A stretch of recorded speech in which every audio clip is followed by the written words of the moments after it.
My name is Arielle Galinsky, and I am going to be the moderator for tonight's conversation.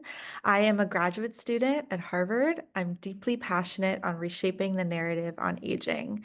I also serve as a senior fellow here at CoGenerate, where I've had the absolute privilege of working on initiatives of CoGenerate that bridge generational divides, something that is very meaningful to me. Tonight's webinar is all about how we can build a co-generational life with practical, tangible steps that make intergenerational connections a natural part of our day-to-day life.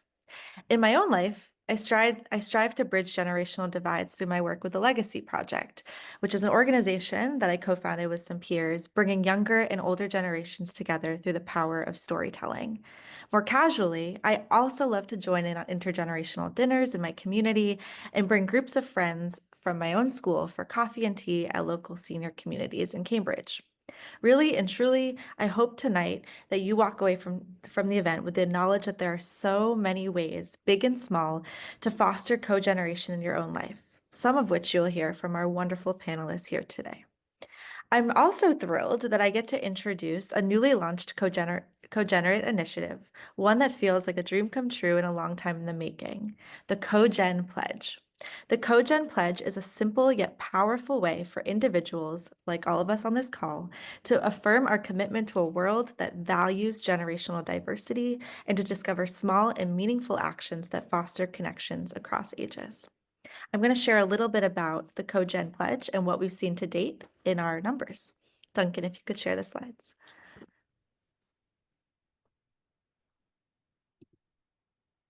Sorry, one second. It'll be here in a moment. No webinar is complete without technical difficulties.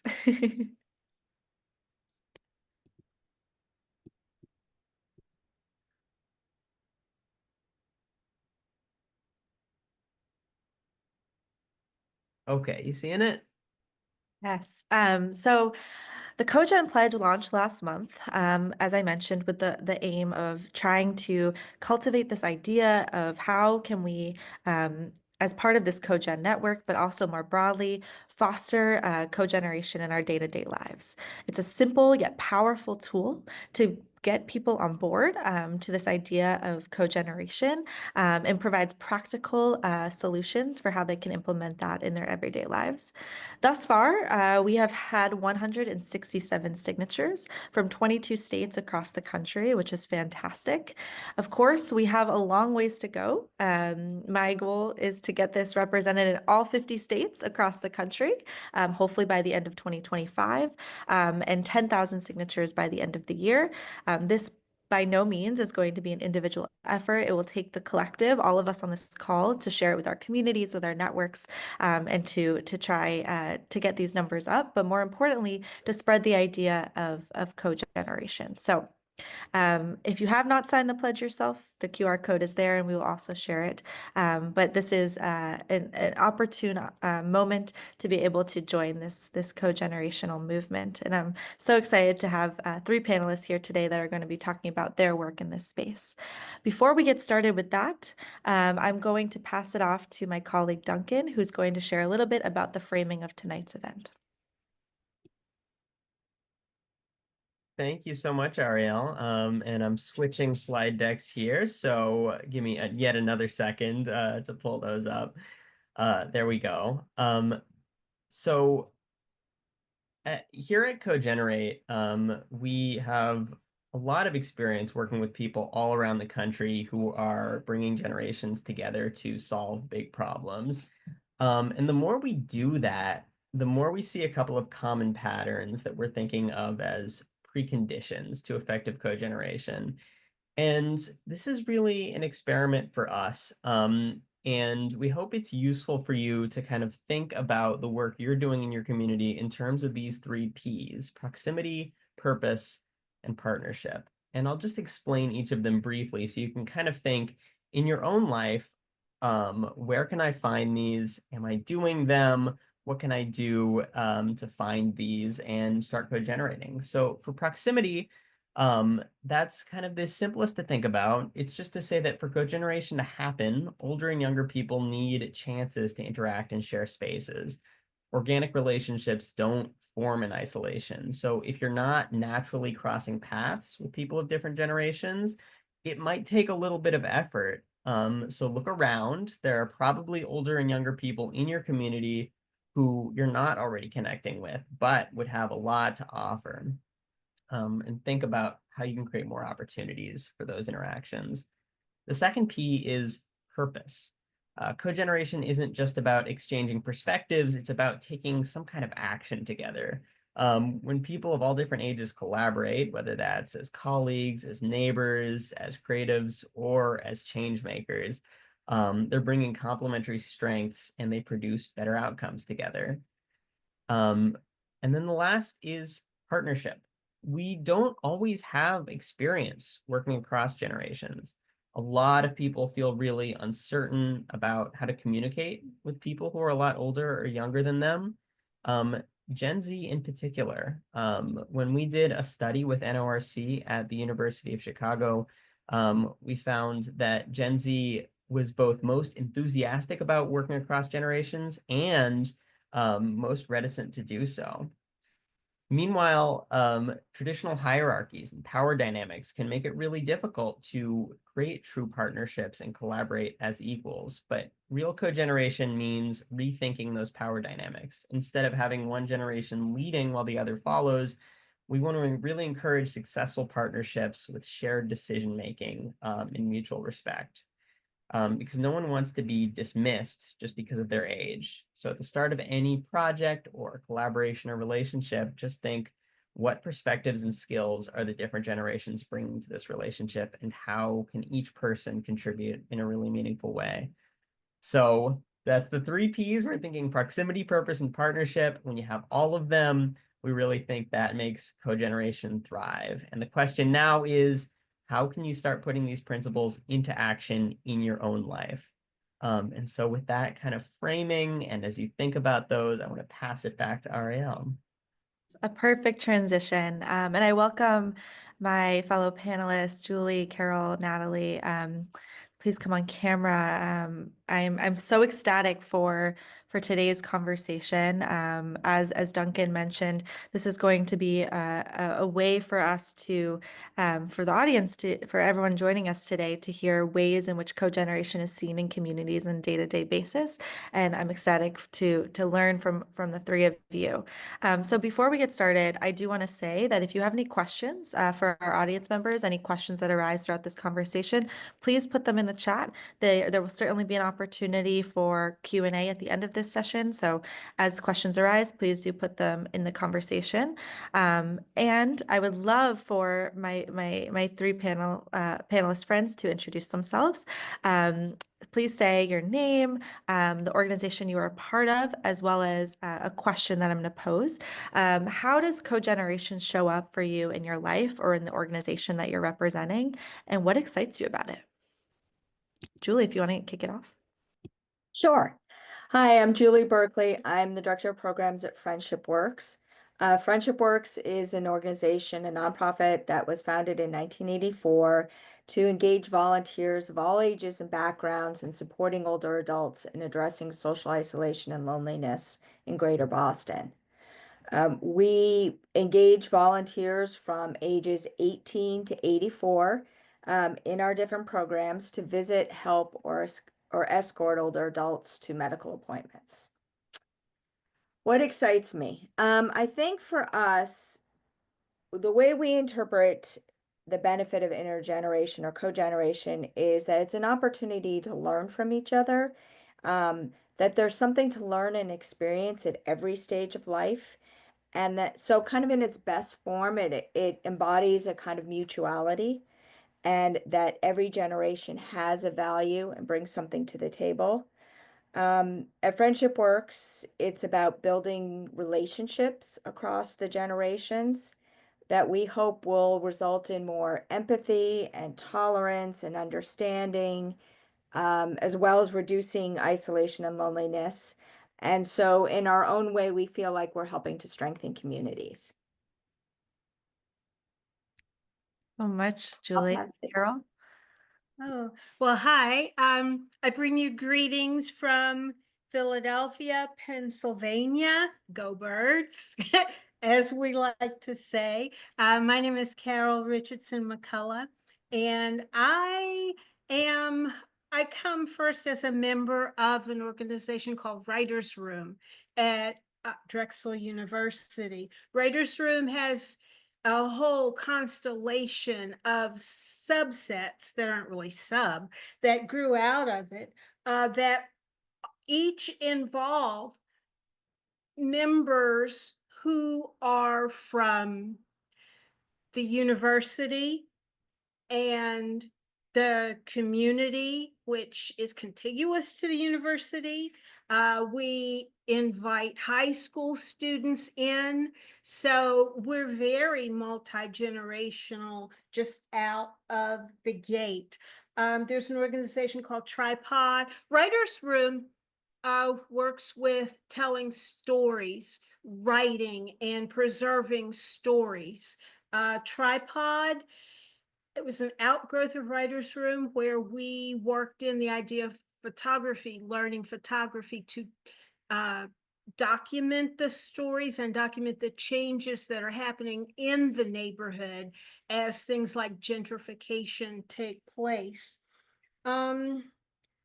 I'm a community researcher with Joy Lab, Joy Justice-Oriented Youth Education Lab at Drexel, and also part of Second Story Collective, which works with housing, affordable housing, and like a shared housing setup between university students and older members of the community where they can both help each other.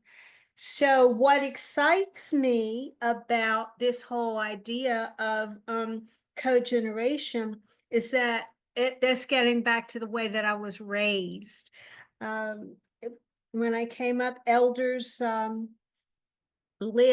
elders lived like right across the street or up the street or around the corner from me. So I was always used to being around older people, and they were used to being around younger people. And I think there's just a neat kind of exchange that can happen when people are open to always be respectful of each other and to share with each other and learn from each other. So that's, to put it shortly, because I know I'm going probably over my time, but that's what excites me the most, is anything that gets people to get along instead of being at each other's throats in this world, in this day and time. So that's what excites me. I could not agree more, Mhm. Carol. I think that was wonderful. Natalie, want to go?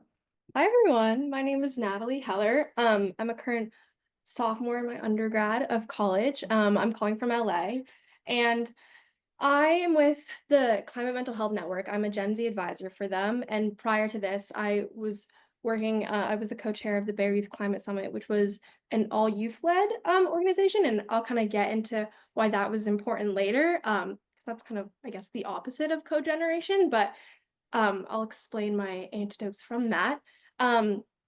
But the way it shows up in our organization is that we thrive on cogeneration. We have Gen Z members, but we have climate scientists and we have teachers and educators, and kind of we all work together, and everyone is valued, and that's the way we've been able to be so successful, is because we're taking everyone's opinions as equals.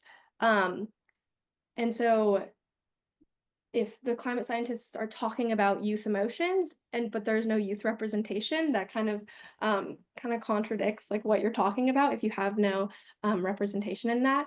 So that's how it shows up in Climate Mental Health Network. And then within my life, I'm a student, so I'm constantly working with professors and university staff who are supporting the younger generation in creating and solving big problems like the ones we're going to talk about today. Wonderful. Julie, Carol, Natalie, I'm really looking forward to today's conversation. And I think let's just get right into it and allow for some time for Q&A at the end from our audience. So Duncan gave us an introduction into the 3 Ps, right? The first of which I want to talk about is purpose. It's very clear from your introductions that all of your work actively seeks to bridge generational divides. And yet there's so much more to that, right? So whether that's advocating for climate justice, in Natalie's case, combating housing injustice, which I know the Writers' Room has some work in, or combating social isolation, which FriendshipWorks actively does in the Boston area, you've demonstrated that building relationships across generation often drives change forward beyond just creating those generational relationships. So my question for you all is, what advice can you provide for those that are listening onto the call who are interested in making their passions, whether that's cooking to solving world hunger, a multi-generational effort, and how can it strengthen it? Who would you like to start? Julie, if you would like to start. Okay. You can go. I guess what I would start out by saying is there's no right or wrong answer that, but it's really important to remember that different generations will have different norms and values and experiences, and sometimes view things differently, sometimes not. So it's really important to know that everyone has something to give, to be curious, and have a desire to listen. I think that's kind of like the foundation of an intergenerational experience. It's really important. In an organization like ours, it's really easy to incorporate your passions because for example, our friendly visiting program, we match older adults and volunteers together for weekly visiting. And once we kind of train and find the right match between an older adult and a volunteer, it's really up to them to do whatever they want to get how they spend their time. And the way we match is to look for something that they have in common. So we get to know the older adult and the volunteer, their interests, their hobbies, their passions. And a lot of times we're making matches based on those. So we've matched people who share a love of chess, or people who were politically active, or people who love history. So we've made so that program naturally matches people. And I think it's a great opportunity to bring whatever you want into that. I also just want to leave it before I say that I think an intergenerational approach can also be embedded in your cause or your issue in a way that you haven't really realized or thought of. So, for example, a lot of Gen Zers or a lot of younger generations are very attracted to ideas of community building and social justice. And so they may think, I need to look at only these kinds of volunteer opportunities. At FriendshipWorks, we actually think a lot of what we do is a form of social justice. It's a form of equity. That even though we're really focused on building one-on-one relationships and relationships, for us, kind of underlying value is the idea that we're trying to create an equitable society where people of all ages can feel valued and respected and welcomed. So to us, it is very much a social justice issue. So I would encourage and challenge people to think about, especially for more causes, to think about, how intergenerational might be an aspect that's furthering your causes. So I'll stop there. Absolutely agree. Carol, what are your thoughts? Well, I've just been thinking about this, and I am very fortunate in that I moved into a neighborhood that was right next to a university and not too far away from a second university.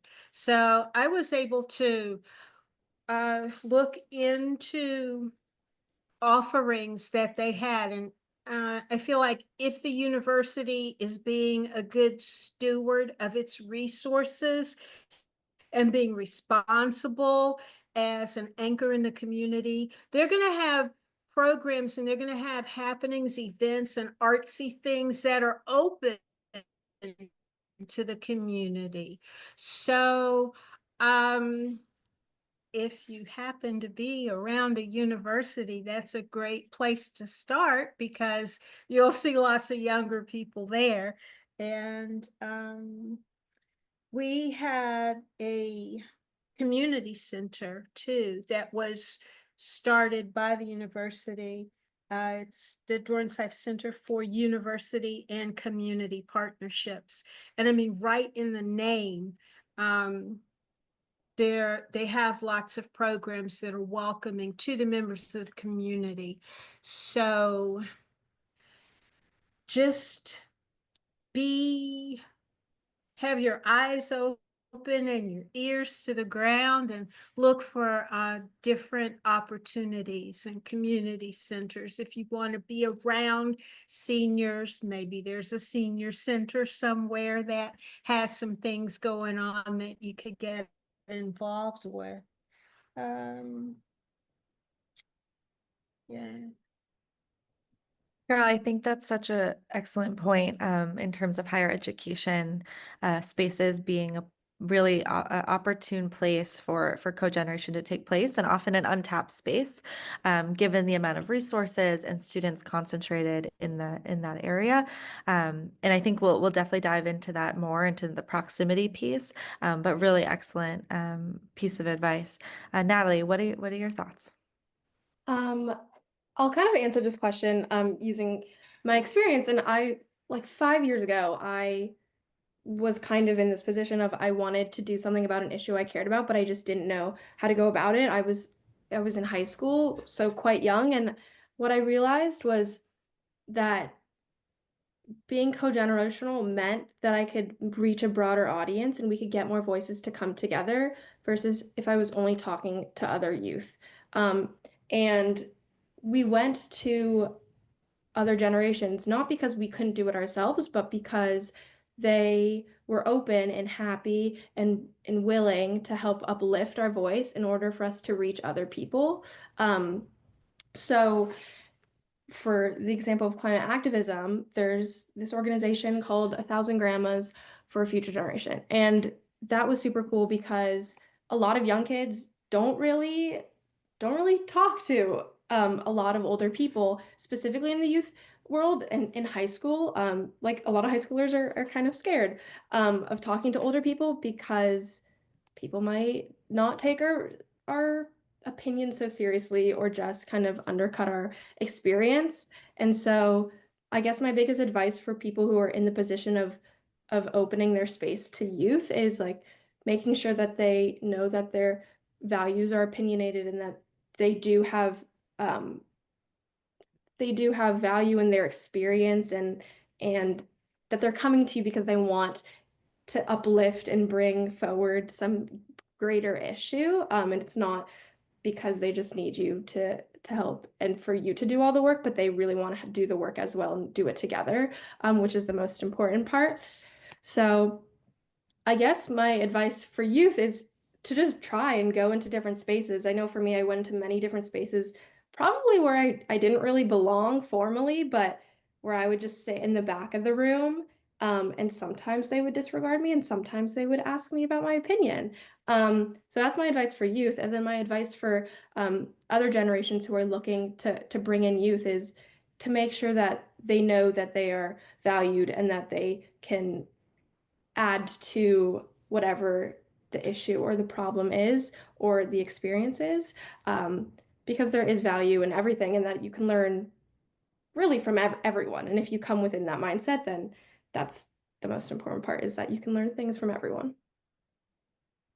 No, that's excellent advice, Natalie. And I thought made me think of a report that CoGenerate partnered with actually last year, what young leaders want. And one of the findings was related to what you were talking about, Natalie, in the sense that there's certain stigmas that exist and barriers that exist for young people to want to engage in spaces with older adults. And the reality is that do have to be overcome.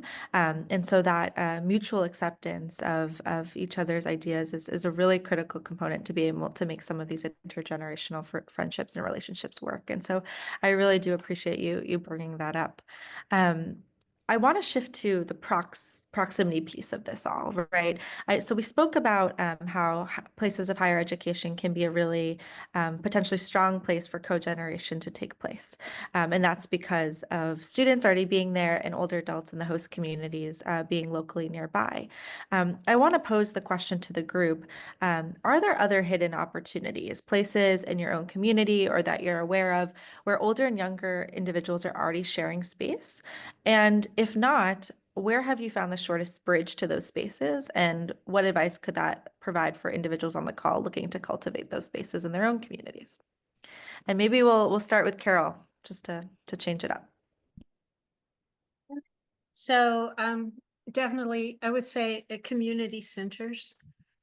Oftentimes when you think of community center, the first thing that pops in my mind is young boys playing basketball, and maybe that might not be where I would feel that I would fit in, but there are community centers that have programs for a variety of age groups. So I would definitely look there. We already said at a university, classes. Sometimes if there are any classes that are open to community members, that don't have a big fee to pay, but if there are any free classes available, you might see a variety of different age groups meeting there. Certainly churches, when people come together to worship, there's going to be a variety of age groups there. And sometimes they might have an outreach that isn't strictly for worship, but for fun stuff too. So those are just a few places that I thought of. Excellent. Natalie, what do you think? I agree with Carol. And then some additions that I have is I spent a lot of the time in my public library when I was younger, and that was an easy space where older and younger generations were there together. And then a lot of times, at least in San Francisco, there's a lot of programming with that. So there's a lot of mix within that. And then also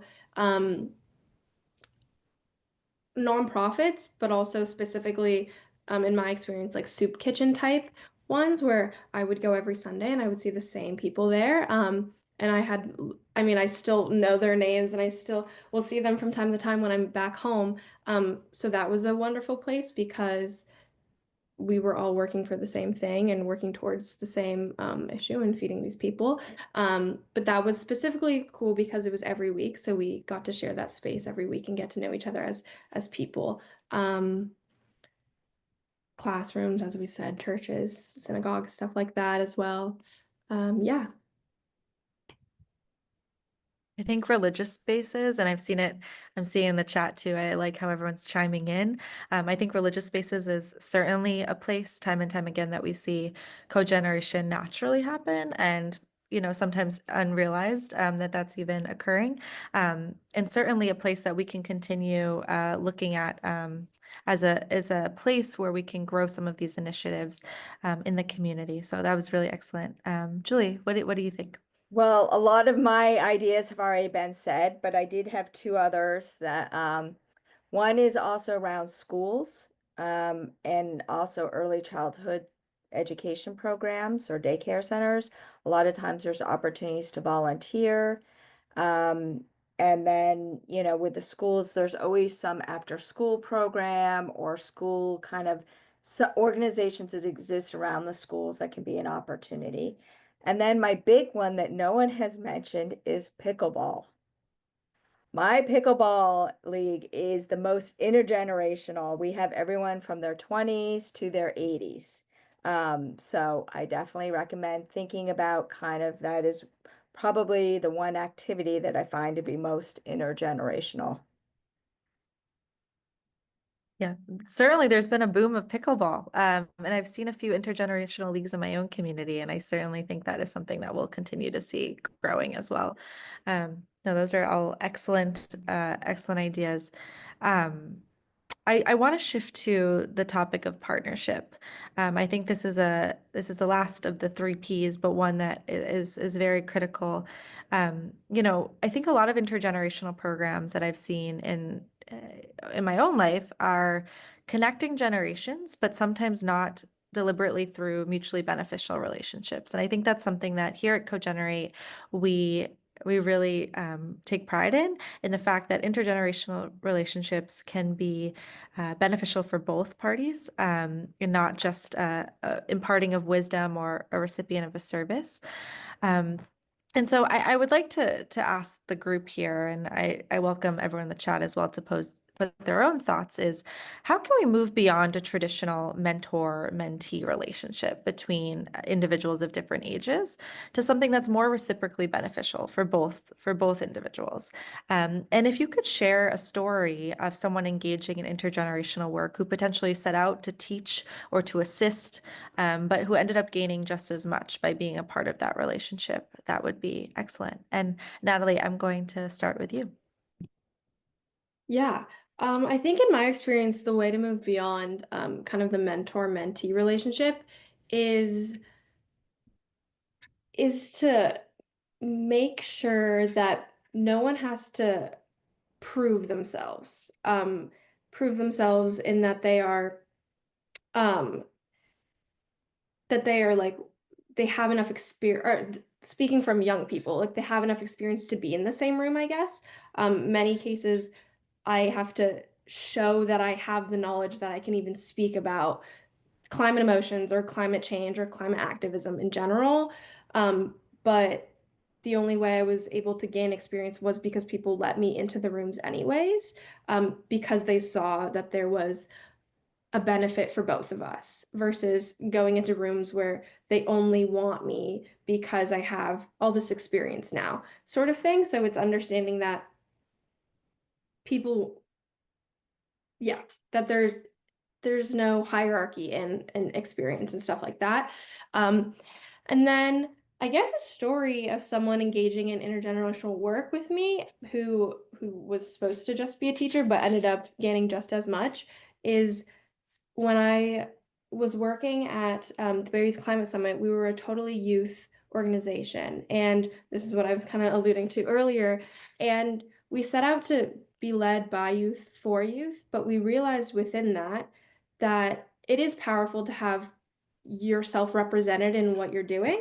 But it's also super powerful and potentially even more powerful to combine the two, and but to specifically make sure that everyone is equal. So it's you have youth on an exec board, and you have youth in the higher rooms, not just the ones who are, I don't know, like for example, if it's a workshop, you don't have just the youth introducing people, but you have youth speaking at the intro session, and you have youth within the workshops and presenting it as well. So making sure that they are in every step of the activity, if that makes sense. So my story is about the climate summit, is when we've had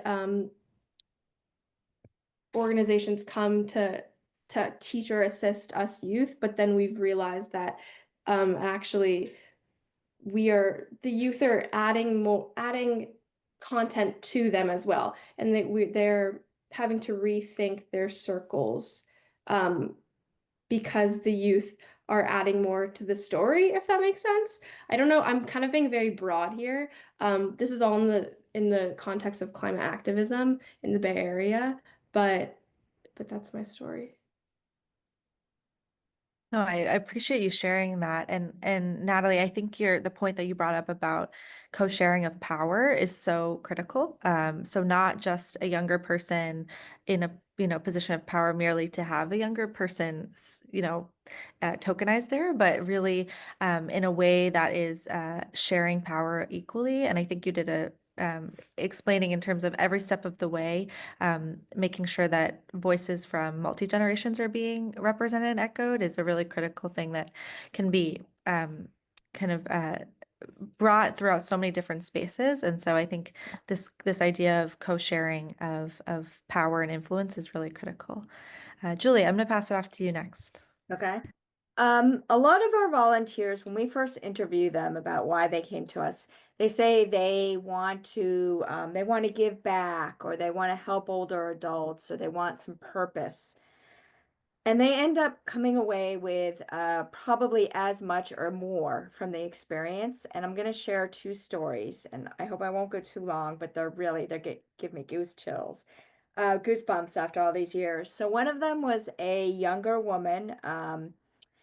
I think she was a millennial, and she was from the LGBTQIA plus community. And she told us during her interview that she didn't have a relationship with her grandmother, and wasn't accepted by her family because of her queerness. So we matched her with an older adult, and she came back and told us over time that this older adult is the grandmother that she was meant to have, that she feels accepted and not judged, and that the whole relationship has been, quote, life affirming for her, and that the connection is magical. Another friendly visiting match we had where the volunteer thought they were, going to do good by volunteering to visit this older adult. And over time, they would start spending time together, have conversations about books and housing policy, news articles. And the volunteer came back and said how this older adult shared so much about her personal experience in a way that really has helped the volunteer grow her own empathy and her own knowledge and her own understanding of disability and housing rights. And she also said that she also gained skills that were hard to articulate, but they were about developing relationships with people who aren't family or friends or coworkers. So it was about developing a new type of relationship and being able to set boundaries, but also really respecting those boundaries and still building a close relationship. So those are just two examples, and I could go on, and we have hundreds of them, of kind of stories our volunteers have told us that what they've gotten out of the relationship. Wow, those are very powerful. And I definitely I recognize that a lot of students, and in the work that I do too, a lot of students join these types of programs thinking that they are giving their time, they're volunteering, and then they come out of it with the realization of a friendship, and to all of the to the stories that you shared, Julie, something much more, and oftentimes a lifelong mentorship and takeaway. So I think that's a really excellent example of how prolonged these relationships can be, and how meaningful they can be beyond kind of a unidirectional type of relationship. And Carol, I want to pass it off to you. And I also want to encourage all of our audience members to put questions in the chat, as that's where we'll be going into a Q&A next. So I found myself kind of relating to Julie's story about the young person who matched up with the grandma figure. Not that I was a grandma figure, I'm not saying that, but in our setting, not that long ago, we had a student who came back to us. He started his co-op experience. So he was no longer in our group because he was working, but he got a chance to come back like over the holidays. And, he told us how he missed us and how much he had gained from being in with our group. And he spoke of his grandmother and how he got along with this grandmother so much better than his parents, but he hadn't, since he'd been in college, he hadn't gotten to see her that much. And he was paired with a woman from our group, and he spoke so highly of her and the relationship that they formed. And he said, it's, you know, she's like my grandma. And that particularly struck me as wonderful because this guy was a white guy. He identified as being on the autism spectrum. And the grandma figure was this Black woman who is a leader in our group. And so there are benefits when when the differences are broken down, there's so much goodness that can come from that, and forming the relationships have serious implications on improving life that you don't even really recognize. We're working on another part of what I'm involved in is research, and we've done interviews with members who have been with us, like college students who have graduated and gone on. So we're getting their impressions, and many of them have said that, well, coming to college, first of all, was an eye-opening experience, coming to the city from wherever they grew up. And they were around, you know, people that that differed from their community where they grew up, and they learned so much. So partnerships can be formed. I think sometimes if you make an attempt to artificially set up the groupings and make sure that you have someone from each age group, then as people get to know each other, they'll just blend in together. You know, they'll just, what I'm saying is, as people come together and they learn who they are beyond what they may have seen on TV or what they've heard or what their great grandfather told them, because that's the way things were back in his day. People learn and people grow. And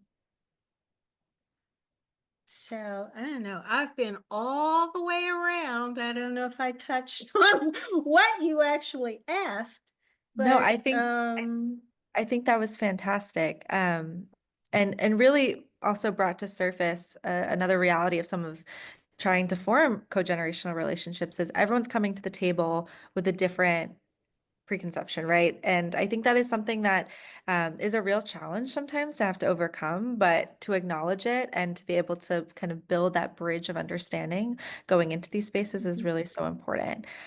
So I'm really grateful to Julie, Carol, and Natalie for being here today and for sharing their experiences and their insights. And I want to shift into an opportunity for the audience to share questions. So please continue to put them in the webinar chat. A few have already come in. I got a few anonymous messages directed to me. So I'm going to start with those questions, but please continue to put in if any curiosities come up. So I think a real this webinar is all about how can we practically implement co-generational initiatives in our everyday life, and I think this is very important.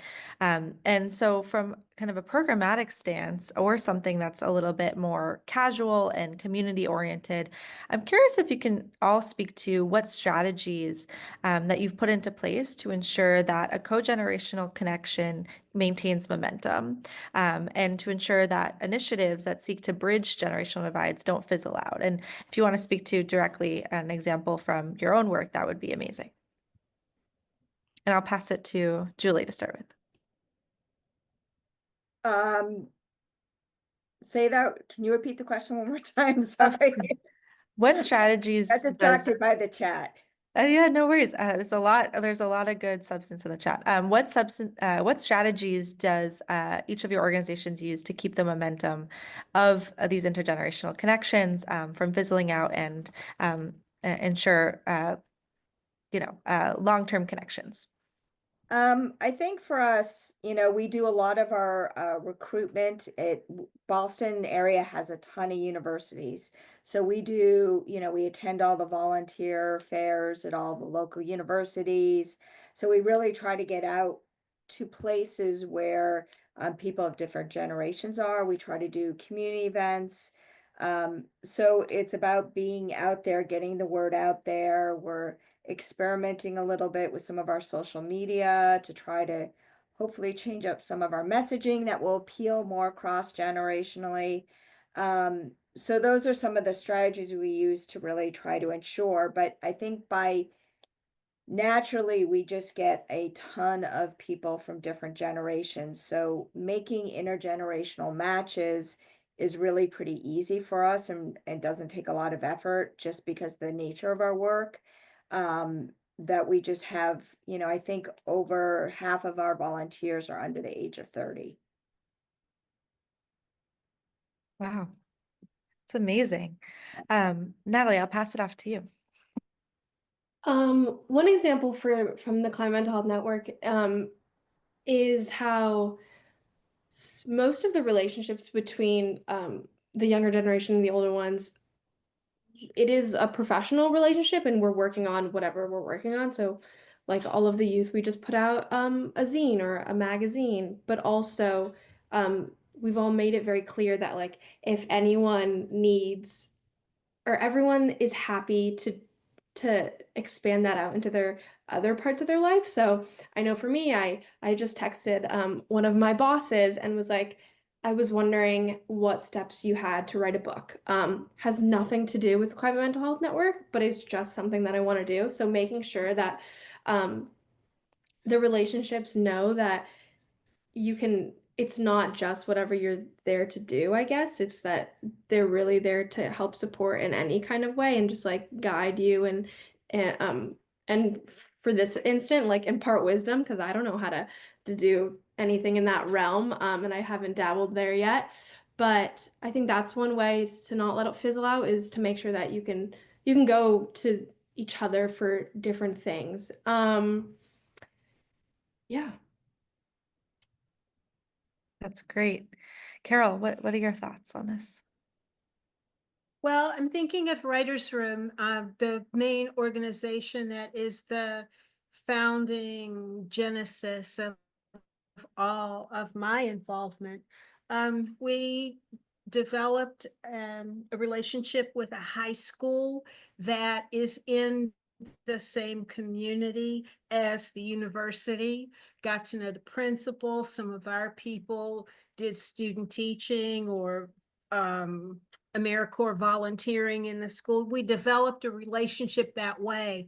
And so every year, of course, when you're dealing with students, they eventually graduate and go other places, but we have that relationship where we can always, call back and try to get new people.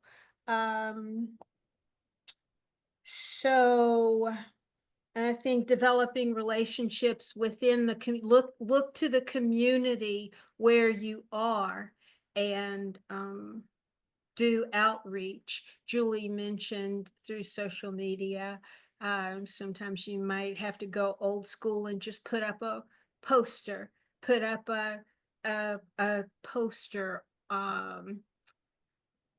in a building. That's how I got started in Writers Room to begin with, because I saw a message that appealed to me because they were starting a group of writers, and there were two professors from the English and philosophy department, and they just put out a call to see who was interested. And from that one piece of paper, there are two of us who went to that very first meeting 11 years ago, going on 11 years now ago. And there's another woman I know who came in the second year, and she's still with us. So I just say look to your community. If you're trying to get young people in, go to where they are. they're in school until they're 18. So get them there, go to a college or something like that, community center, once again. Absolutely. And I think that definitely gets to the proximity point of meeting people where they're at. I know, I and keep coming back to No, proximity, yeah. I think it's an excellent point. It's why it's one of the 3 Ps actually. So I think it's great. There was a question in the chat from, Proximity was important. Proximity was important for me because during this whole time that everything was starting, my car broke down. And so I had to get used to traveling by foot, so proximity was very important to me. And as I said, when I first started out, I was so fortunate that I landed right in between 2 major universities. yeah, no, That's- I think it's an excellent point and something that we should all consider as we try to kind of create some of these intergenerational programs in our own communities. There was a question in the chat from Claire. She said she was in high school and is very interested in some of the work and some of the programs that we're all speaking about on this call. But currently in her community, there is not a lot of opportunities available for this co-generational activity and for meaningful interactions with older adults. So I want to pose to the group any advice on what high schoolers can do in their own communities to create meaningful cogeneration. And I'm going to briefly share on this point. I actually started my intergenerational journey when I was in high school. I also worked in a senior community, Claire, and I wanted to also foster a stronger relationship. And this led me to conduct interviews, life story interviews of some of the older adults living in the community. And it ended up being a mutual sharing of stories and creating a kind of a final product, which was a written product of some of these stories. And so that's just one example of a way that you could potentially kind of deepen that connection within your own community, Claire. But I do want to pass it off to Julie, Carol, and Natalie if you have any other thoughts as well. I think a couple things I would suggest is, so things that I've seen in my community, outside of my organization, is at the high school, someone started a club. It's called Letters for Rose, and it's basically writing letters to older adults. They partnered with a nursing home or an assisted living, and they write letters back and forth for older adults. There's also a partnership with a club, a student-run club at the high school with our local access television. And they have done storytelling, like an intergenerational storytelling. And these are just ideas that I think they weren't, sponsored by the school. I think it's just some passionate students who came together and were really excited and were willing to put the energy in. I think if you're willing to bring that energy and passion, and most importantly, be consistent, that you're going to make the commitment for however long, then people are really excited. Any elder building in your community, like affordable housing, they have really slim budgets. So they would love anyone who says, I want to come once a month or twice a month or weekly and do arts and crafts. And whoever comes down, comes down. And then the last thing I would suggest is to talk to every community has a council on aging. And if you go to your council on aging, they almost always have a need for volunteers of all ages to do helping or taking people to medical appointments. And some of them also have visiting programs or proposing something to them. I think it's really just a lot of it is kind of the sky's the limit. It's really what you're willing to imagine and how much energy and time you're willing to devote to it. I think that's excellent pieces of advice. Carol and Natalie, do you have any thoughts to build on that? Yes. Jewel. Okay. Go ahead, Carol. Oh, no. Well, I was just going to say quickly, Julie seems to always say something that I'm like, oh yeah, that's right. But she struck a chord with me and took me back to when I was teaching school. I had a speech class, And for one of their projects around Christmas time, around the holidays, we did sort of an outreach, and I had them to do these readings, because we were studying oral interp. So I had them to do these readings, and they had to do one for young children and one for older adults. And where our high school was located, there was a hospital. We were like right across the street from a hospital and right down the street from a nursing home. So I took them to each of these different places so they could do their individual readings for small groups of different ages of people to get practice with different audiences. And when we finished, we went back and talked about it. And I never will forget, one guy said that when he went to the senior home, the person that he read to he didn't really care so much about what the story was. He just loved having someone there to talk to. And so the things that I heard from Julie, they all seem to have something to do with storytelling, with stories, with word, with sharing, and that kind of connection. So for the high school student, I wondered, I don't remember if she said she was a senior or not, but oftentimes they have to, for graduation, they have to devise their own project. And perhaps she could work with another group of like-minded students and maybe get permission to make a joint project where they would, as Julie said, go to a nursing home or, volunteer like that and share stories. I don't know.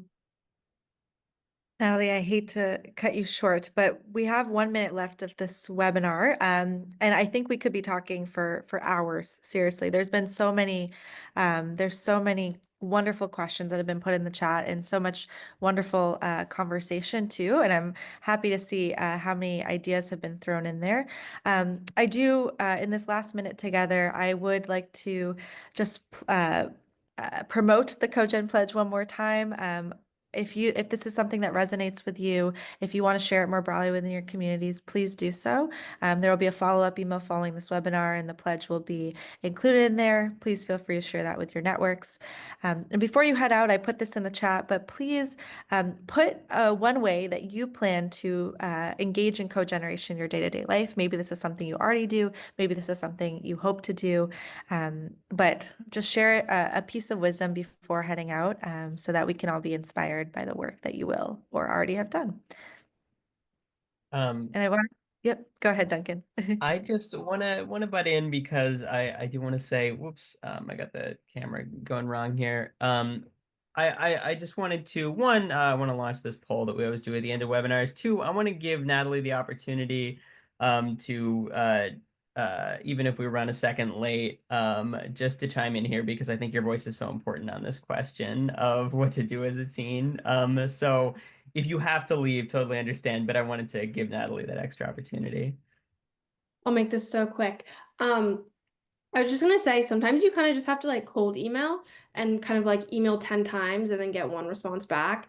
The way in my personal life that I found that I have made this was I like to sew. And so there was this sewing group but youth were not included in it. But I was like, I know how to sew. Would it be possible for me to join? And they were like, of course you can. So sometimes you kind of just gotta cold email opportunities like that. If there are none, create one with friends or with your parents or your neighborhood. I know like in my neighborhood, we have a bunch of block parties. So that's a great way for me to talk to my older neighbors and be like, do you knit? I knit. Let's start a knitting club, stuff like that. So sometimes you got to initiate that, or sometimes you just got to cold call and see what you can join in on. Block parties are an awesome place for cogeneration. Well, thank you, Julie, Carol, and Natalie, for being a part of this call, for offering so many beautiful insights and some tangible walkaways for myself and for everyone who joined in on today's conversation. Very grateful to be able to share this space with you, and I hope everyone has a wonderful evening, and thank you for joining tonight's webinar. Thank you.